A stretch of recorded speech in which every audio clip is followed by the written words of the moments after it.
अर्थव्यवस्था के लिहाज से बीते करीब एक हफ्ते से रोजाना कोई न कोई अच्छी खबर आ रही है। पहले तो अगले साल विकास दर के बाउंस बैक करने के रेटिंग के एजेंसियों के अनुमानों ने कारोबारियों की हौसला अफजाई की।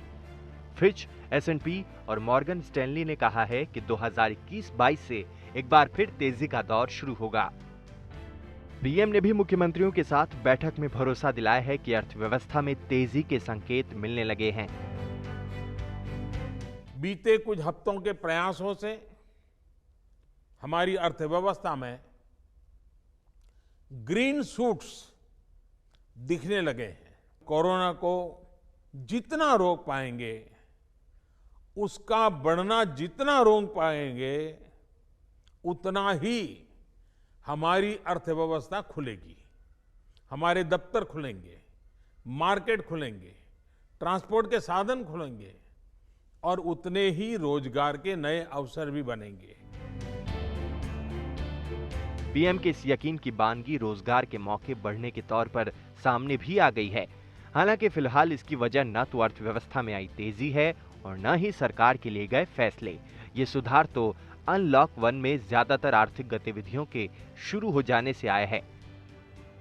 दरअसल मार्च के आखिरी हफ्ते में कोरोना महामारी के चलते सरकार को लॉकडाउन का फैसला करना पड़ा था।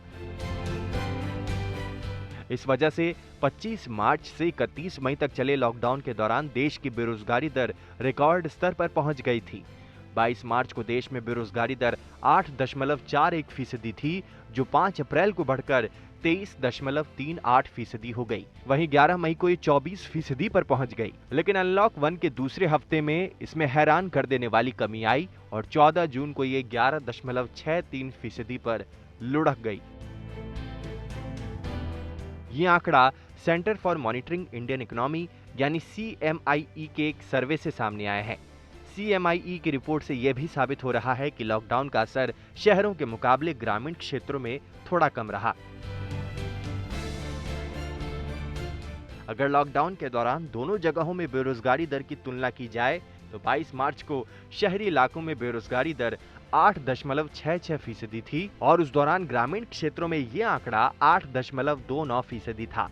5 अप्रैल को शहरी क्षेत्रों में बेरोजगारी दर बढ़कर 30.93% पर पहुंच गई थी, जबकि उस वक्त ग्रामीण इलाकों में यह 20.21% पर पहुंची थी। 17 मई को शहरी इलाकों में बेरोजगारी दर 26.95% थी। वहीं ग्रामीण क्षेत्रों में 17 मई को बेरोजगारी दर 22.79% थी। 14 जून को शहरी इलाकों में बेरोजगारी दर गिरकर 13.10% रह गई है। वहीं ग्रामीण क्षेत्रों में अब 14 जून को ये कम होकर 10.96% पर आ गई है। उम्मीद है कि अब जिस तरह से लगातार इकोनॉमिक गतिविधियों में तेजी देखने को मिलेगी, उससे ये दर लगातार कम होती चली जाएगी।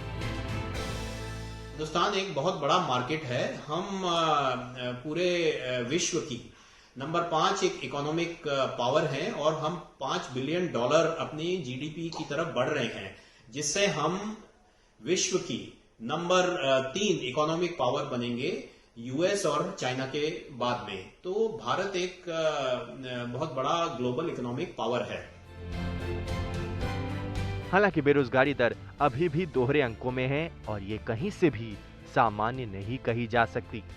फिलहाल ये लॉकडाउन के मुकाबले आधी से भी कम है, इसलिए ये आंकड़े बेहतर नजर आ रहे हैं। लेकिन मौजूदा दर के हिसाब से भी अभी बेरोजगारी काफी ज्यादा है। यहां से इसे घटाने के लिए सरकार को कड़ी मशक्कत करनी होगी।